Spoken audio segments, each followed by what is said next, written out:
All right, we are in 1 Samuel chapter 19 this morning. If you would open your Bibles to 1 Samuel 19, that's where we'll be picking up. And really, as we've been saying before, in the larger context of the book, from chapter 16 onwards, we're really kind of seeing a conflict between David and Saul over the throne of Israel.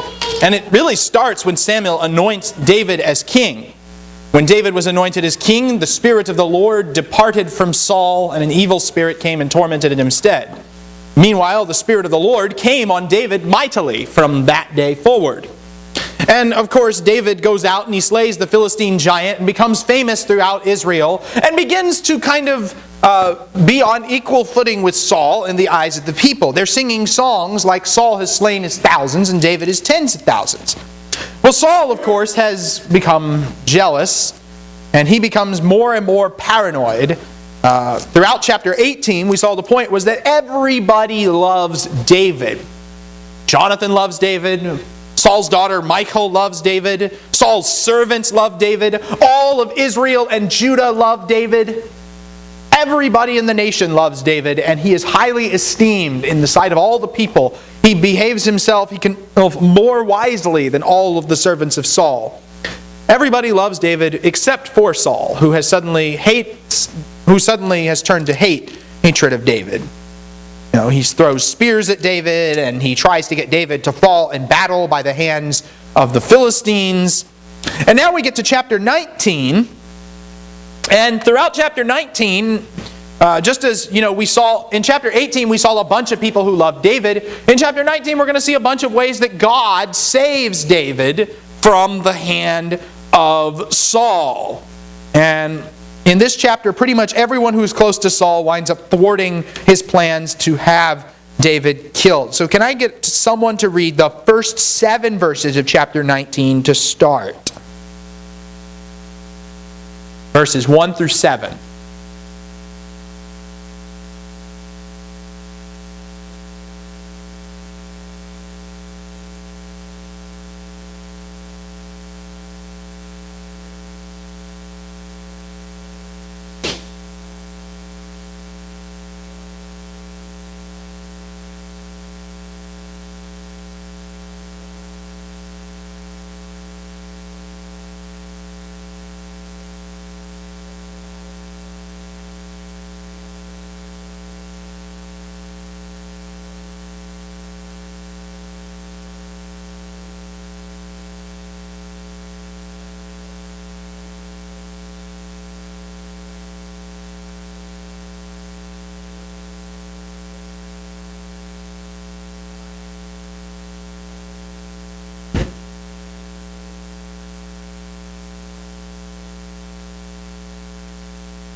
This is kind of an unusual thing we may not have been expecting. Saul first goes to his son Jonathan and he orders him to kill David. And he includes all of his servants in this, but he even makes Jonathan aware of it. But what's the problem with that? Jonathan's a good buddy with David. Was Saul somehow oblivious to this fact? Oh, he may have been. Yeah. We saw back in chapter 18 that Jonathan had actually given David his royal armor. We talked a little bit about that and what the significance of that might have been. It is an expression of friendship, yes, but also appears to have been, a recognition of David, of David's high status and, his superiority in some ways. He and not Jonathan and not Saul have slain the giant. Jonathan loves David dearly, and so hereby Saul's going to the wrong person to try to get this done if he wants to take place. And so instead of killing David, Jonathan goes and tells David about his father's plans. Dad's planning to kill you. You better hide yourself while I try to put a stop to this. And Jonathan goes to his father. What does he say to him? What reasons does he give for why David should not be killed? What's he done to you? Yeah. Has he done anything? Well, what has he done? He's done good. Yeah. Done. He killed that Philistine giant you needed taken out of the way. That's true. Yeah. David...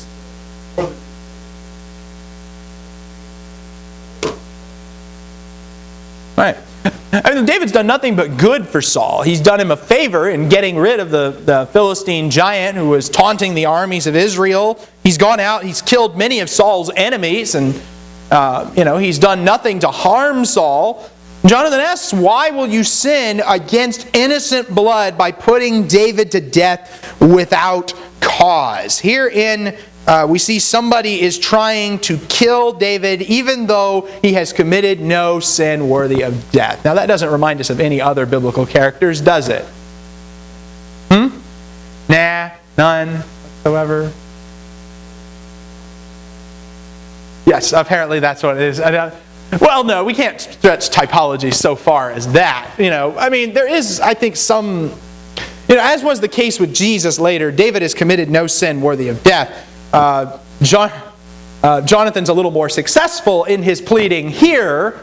What I think is interesting about all of this scene here is that in verse 6, Saul actually listens to the voice of Jonathan. Saul actually takes a vow here, as the Lord lives, he shall not be put to death. Of course, he persistently tries to break this vow throughout the text, but I guess technically, what he vows comes true. David does not get put to death. But still, it's interesting. Why does Saul listen to Jonathan?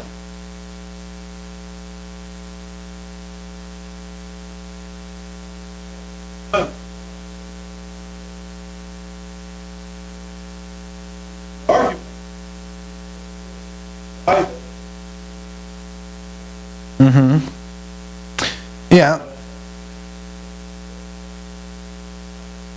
So, it looks like after all this time, Saul can still kind of be reasoned with even. I think what we see here is, Saul's a deeply conflicted character. He's kind of vacillating back and forth throughout the text.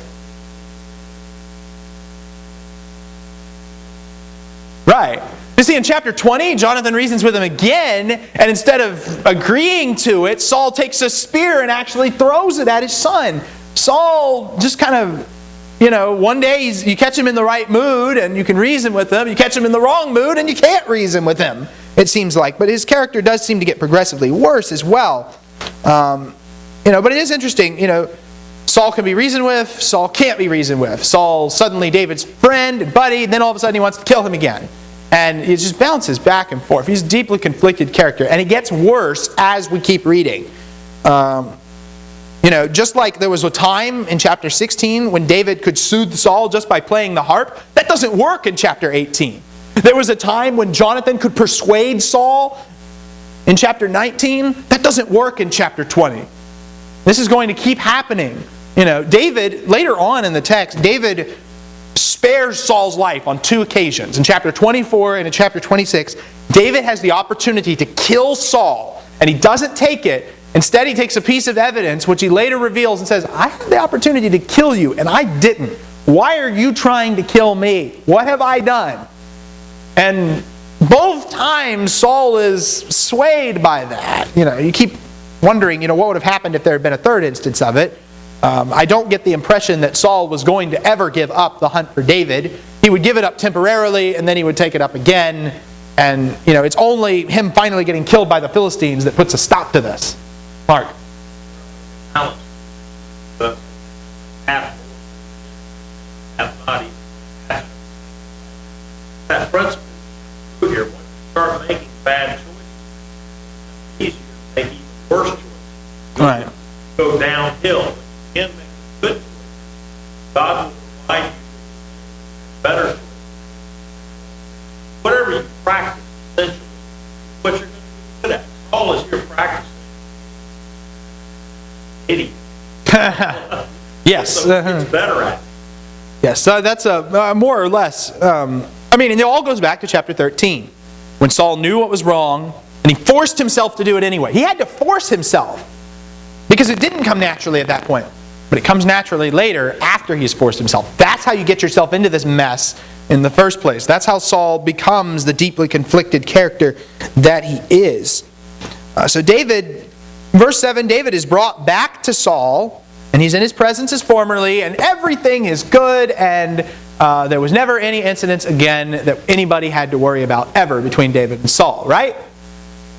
Until somebody read verses 8 through 10.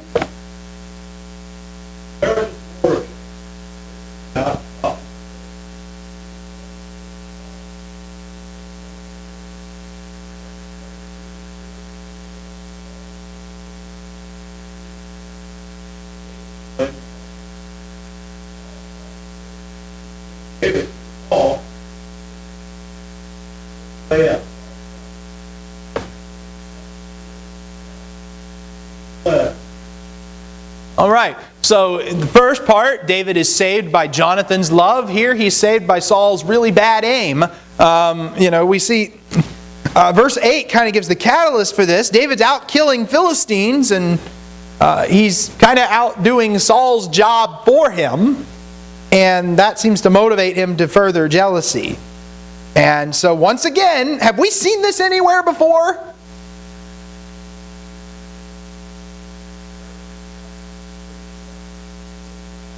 That's true. We do see Jesus doing that quite a bit. Yeah.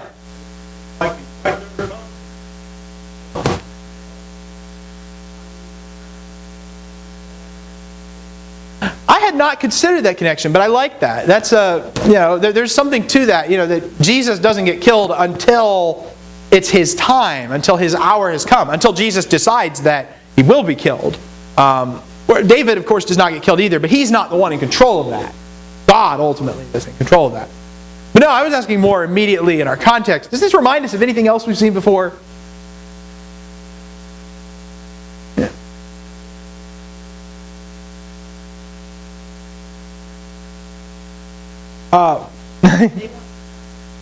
Well, yes, that's true. I was thinking more in the context of Samuel. I'm sorry, I was not phrasing that well.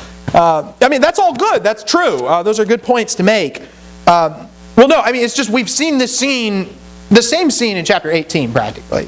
David is playing the harp, and Saul has the evil spirit, and he throws the spear at David. And he does this twice in chapter 18 in verses 10 through 11, and then in chapter 19 in verses 9 through 10. Now, how Saul has slain his thousands when he keeps missing David with the spear is anyone's guess. But what we see here, David keeps fleeing and escaping.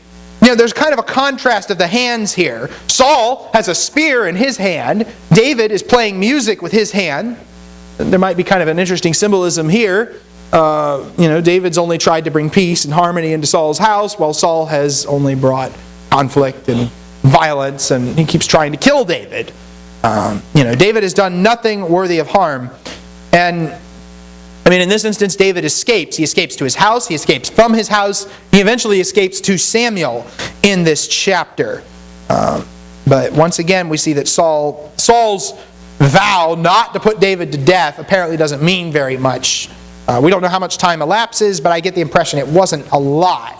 It was long enough for there to be another fight with the Philistines. Okay, then we get verses 11 through 17. Anybody got any comments or questions down to verse 10 before we continue? Now, this is some good points, though. I hadn't thought about really comparing Saul with the Pharisees. I have to go back to that at some point. Verses 11. Can I get somebody to read verses 11 through 17? Saul also house watching Michael. Michael told him, "You do not save your life. Are you?" So Michael let David down through a window. Michael laid in his bed. Put a cover of goat's hair for his head, covered his foot. When Saul sent messengers to take him, he said, "He is dead." Then Saul sent the messengers back to David, "Bring him up to the bed, and I may kill him." Messengers would come in. Then Saul said to Michael, "Why have you deceived me like this? So that he has escaped." Michael answered and said, Michael answered Saul, "He said to me, 'Let me go. Why should I kill you?'" right, well, first of all, we see that, how rapid Saul's attitude changes. He goes from saying, I'm not going to kill David, to, kind of throwing a spear at David in a fit of rage, to, basically ordering a mob hit on David. He sends out his messengers to kill David. His mood swings are becoming more erratic, more violent. They're going to kill him in the morning. The plan of making him fall in battle with the Philistines didn't work, so the new plan is to just make my own servants kill him, which none of the servants really seems to protest this, even though the servants are supposed to like David. But again, there's another problem. What's the problem with Saul's plan?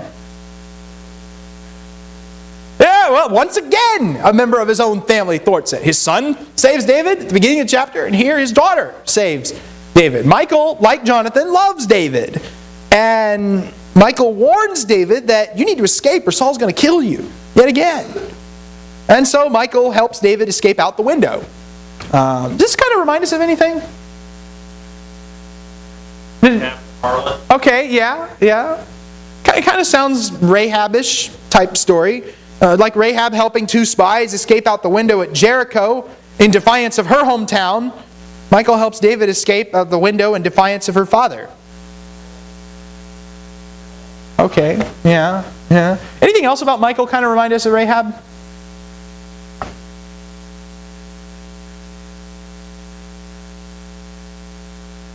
She lies, there's a little bit of deception going on here, isn't it? Yeah. This kind of raises a question, of course. But more than the deception, the way she does it is kind of interesting. There's a... Well, we got to ask the question at some point, what are they doing with a household idol? And what are they doing with this teraphim in there? That's an idol.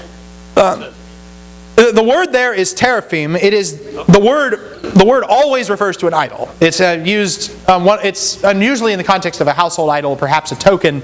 Genesis 31. It's the same term that's used when Rachel steals the household idols of Laban. It's the word used of Micah's idols in Judges 17 and 18. It's in Hosea 3:4. There's an instruction that the people should go without image or sacred pillar or teraphim or any of these other things. Sometimes it's connected with witchcraft and divination. In 1 Samuel 15 and verse 23, for instance, rebellion is as the sin of divination, and insubordination is as iniquity and idolatry. The word there for idolatry is the same word used for the household idols. It's the teraphim. I actually did a search on this and couldn't really find an exception to the rule. So I'm kind of not sure what to do with that. What would they be doing with household idols? Yes, it's an image. I mean, it was probably something they could have stuck in the bed and used to impersonate David. Kind of looks like a scene out of Ferris Bueller almost. But it's David. I mean, it's interesting though, because what was Saul's attitude towards divination and idolatry and things like that, generally speaking? Was he? He wasn't for it. He was against it usually. Until chapter 28 when he needs it. Right. That only makes sense again if we have the context that Saul's been trying to stamp it out. In 1 Samuel 7:4, the nation put away their gods, their Baals and their Ashtaroth, to serve Yahweh only. In 1 Samuel 28, we learned Saul had banished the diviners from the land. And he had done it so well that when he goes to a medium to try to get contact the spirit of the dead for me, she refuses to do it because she says, Saul's going to try to kill us. So Saul's clearly got a reputation as an idol hater. That said, I find it interesting his daughter's got a teraphim in her house. It's in David's house too. Was David aware that this was here? That is a good question, and we don't have an answer to that, unfortunately. But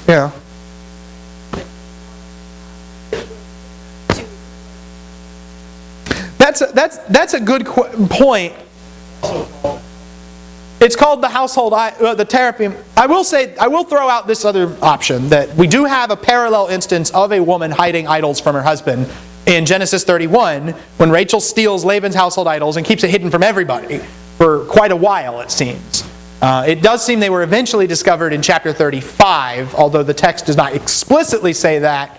But it was at that point that you kind of see Jacob's disposition towards Rachel, his wife, change a little bit too. So, but I don't know. I mean, she may have been hiding it from him. It's possible. I wouldn't, but we can't prove it either way. So again, law of Moses did not allow a man to fight. yes, Something done wasn't according to the law of Moses. And really look at the laws on marriage and all, there's no provision in there. But yet, David did it. So there were some things that David wasn't straight on.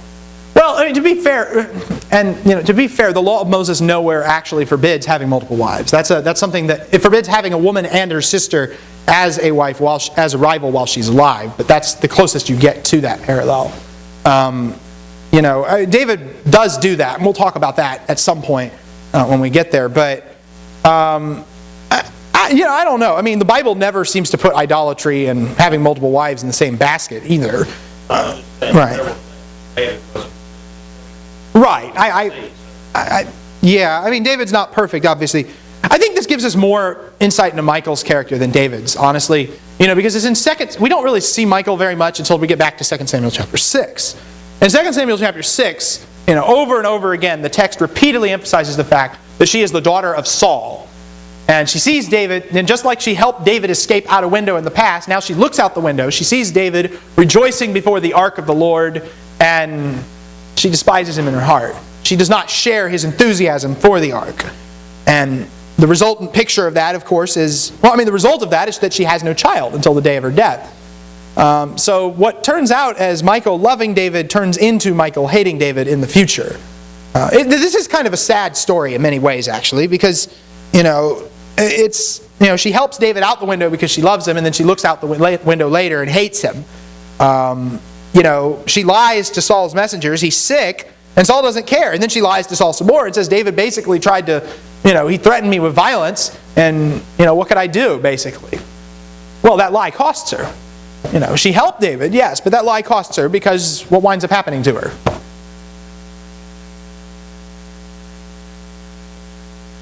Does Michal just kind of hang around waiting for David after this point?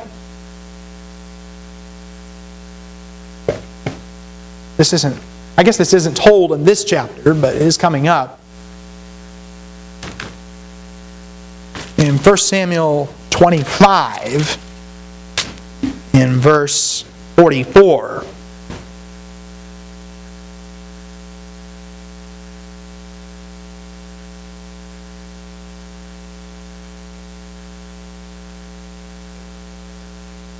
Okay, yeah. Saul took Michal and gave her to another man. Now, we don't know why he did that, but I can't help but think that David's threat of violence might have had something to do with that.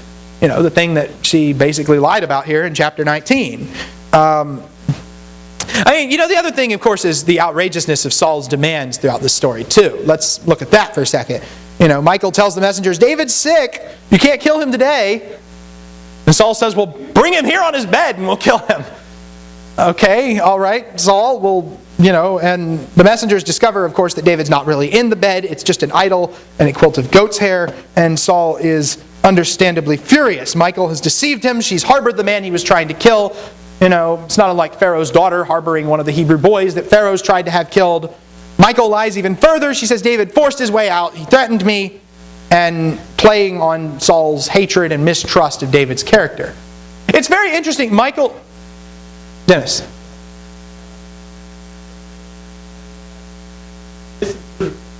Yes.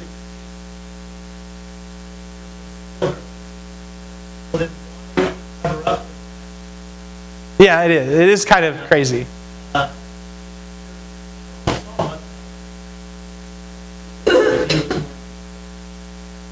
Yeah, that's true. Well, it's hard to tell if Saul believes her or not, too. But again, he gives her away to another man. The other thing I think is interesting is the way Michal handles this and the way Jonathan handled this, very different. Jonathan reasons with his father. He says, David hasn't done anything wrong. Why are you trying to kill him? She basically says, David did something wrong. He tried to kill me. Well, that's just going to fuel Saul's hatred even further and not solve this problem at all. So you have that element in the story as well. She she's basically not, well, I don't think what she does here really helps the situation. She helps David escape, yes, but in the process, there are costs and consequences. Yes? The difference Jonathan, Michael, God, whereas Michael loved David. Apparently, the fact that she had a household idol there, things like that tell us he didn't have God. Lied because broke skin. Yes, yeah. There does appear to be some I have to that. all lied. Lying.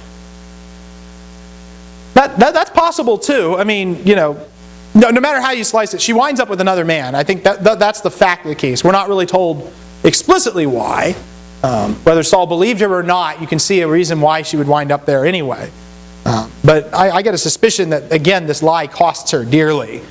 Okay, so David's been saved by Jonathan. David's been saved by Saul's poor aim. He's been saved by Michal. And now, finally, we just see that he's saved by the Spirit of God directly. Verses 18 through 24. Can I get someone to read that?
Okay, well, what we get here is more or less it's kind of a comical story in some ways. It's the way that it's like if you can't get a job done, you want to get a job done, you got to do it yourself. It's just I guess, except that doesn't work either. So David has fled and escaped to Samuel. Anybody remember when's the last time we've seen Samuel? It's been a long time since we've seen Samuel, hasn't it?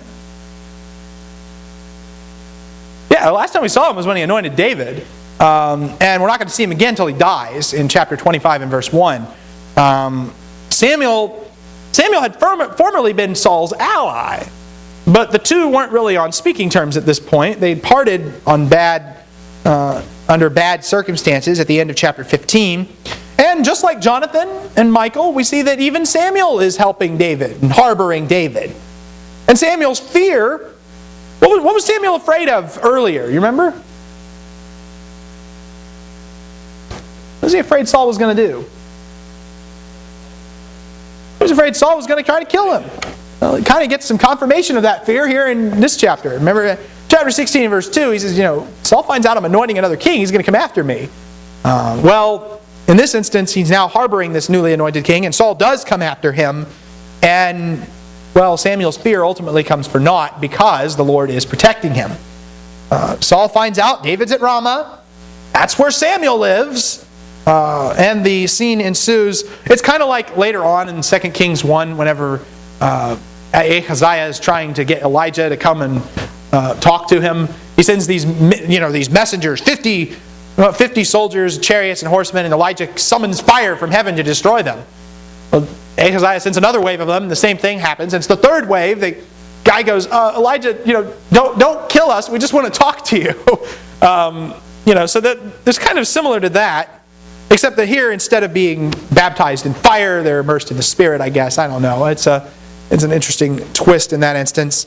Saul sends the messengers to capture David, and God himself thwarts them. The Spirit of the Lord comes on the messengers and causes them to prophesy. Now, there's a few things we can get from that, but I think one thing we learn here is that God's Spirit can force people to do things they don't want to do. That is possible. It happens in the Bible. Now, whether or not that happens today, I've never met anyone that I could say that was the case with. But God can do that. So people shouldn't make statements about what God can or cannot do on this point. He can force people to do things against their will. This happens to the second set of messengers. This happens to the third set of messengers. And Saul, understandably annoyed at this point, he decides if he wants to get something done, he has to do it himself. And so here is the interesting twist of irony. One of the leading causes of Saul... Why is Saul so jealous of David at this point? What caused Saul to become so jealous? Okay, an evil spirit from the Lord, yeah. Well,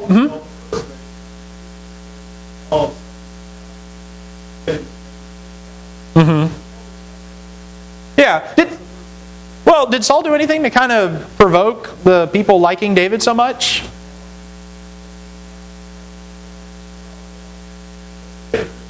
Okay. Yeah, exactly. So Saul, one of the reasons Saul became king was so that the people could have someone to go out before us and lead us in battle and things like that. Well, Saul's not really been doing a lot of that lately, has he? He's been sending David out to do the fighting. David's been going in and out before the people in battle. Saul's not been so much of an active participant. And throughout the text, Saul, even trying to kill David, Saul's been giving a lot of orders. He's been delegating a lot of things like a king normally would. Go convince David to marry my daughter. Go kill David. And he tells his son Jonathan.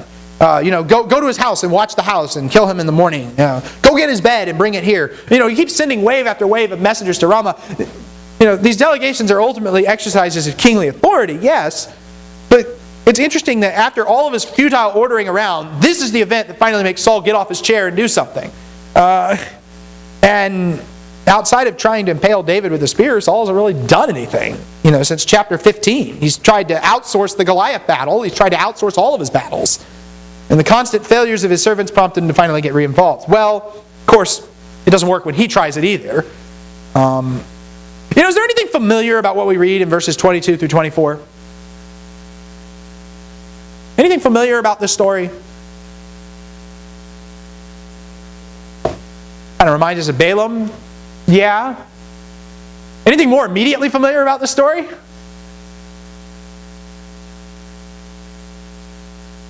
In verses 22, 23, 24.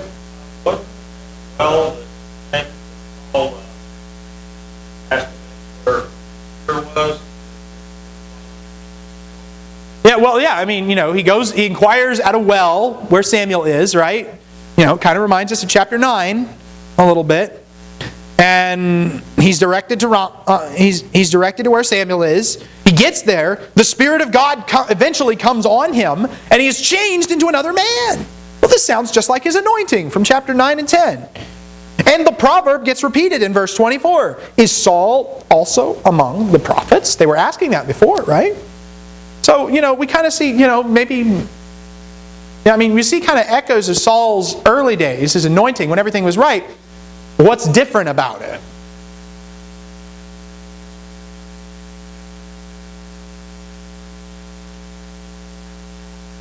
He has some bad motives, okay? The first time Saul approached Ramah, what was Saul going to Samuel the first time for? Well, he was looking for his donkeys out of obedience to his father, wasn't he? Yeah. Here he's doing the opposite. He's looking for David out of disobedience to God, his real father. Okay. Now, the first time Saul received the Spirit, it was a joyous occasion. He was empowered by the Spirit to do good, to fight the Lord's battles. This time, Saul receives the Spirit, and what happens?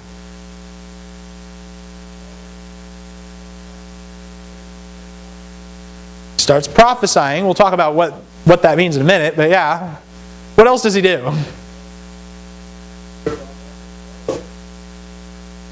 What kind of a person does that? If you saw some...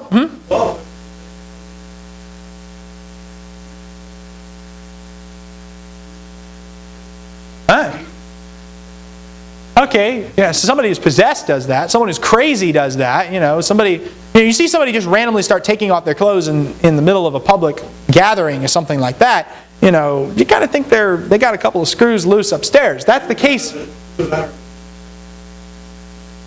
Yeah, I mean, they got that seems to be the case with Saul in this instance. So this time Saul receives the Spirit and it drives him mad. He's no longer really clothed in the Spirit of God, so the Spirit strips him of all of his real clothes too.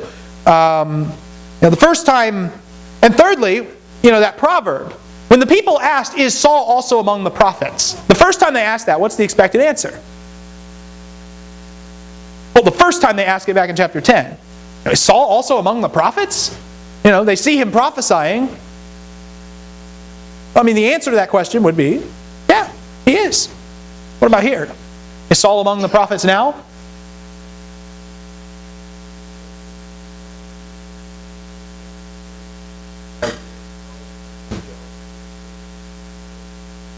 Mm-hmm.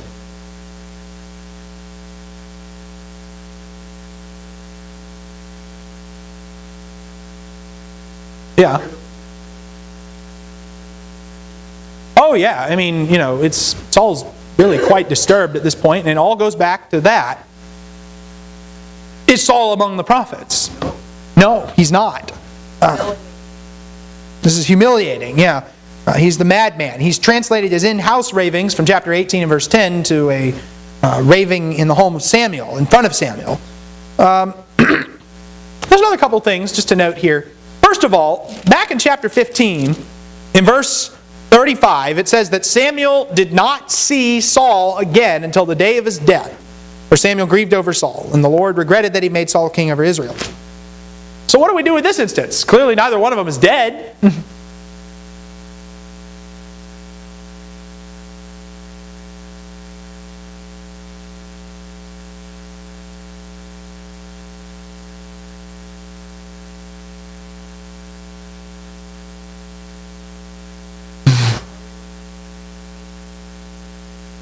Okay, I think that's pretty important, actually.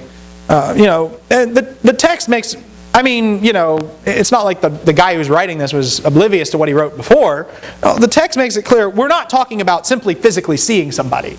In chapter 15, the gist seems to be that, Samuel and Saul didn't have their little get-together. They didn't meet together until the day of their death. Well, Samuel did not meet Saul for an inquiry of the Lord or a sacrifice or anything like that. Or to give him instructions from the Lord even. Now in this instance, Saul comes to Samuel, but he's clearly not in his right mind. There's no real communication taking place. They're not having their typical, their powwows that they enjoyed so much from previously. Enjoyed in quotes there. There's a couple of other things we probably should note. It's interesting to me, the clothes situation here. The last time that Saul met Samuel, what did Saul do as Samuel was leaving? He tore his clothes. Yeah, he tore his robe. Well, this time Saul meets Samuel, and what does he do? He tears off his own clothes. There's kind of an irony to that, I guess. You tore my robe, so now your robes are going to get torn up. Now Samuel, in chapter 28, in verse 14, whenever Samuel reappears to Saul, one of the details in the text, which seemingly incidental, but I don't think there are very many incidental details. Samuel's wearing his robe. The text bothers to tell us that. Even though Saul tore Samuel's robe, Samuel still has it. Saul does not have his clothes. It's kind of it's kind of like that idea that we see in Revelation. Blessed is the one who stays awake and keeps his clothes. The one who loses his clothes is the one whom judgment has come upon in the Bible.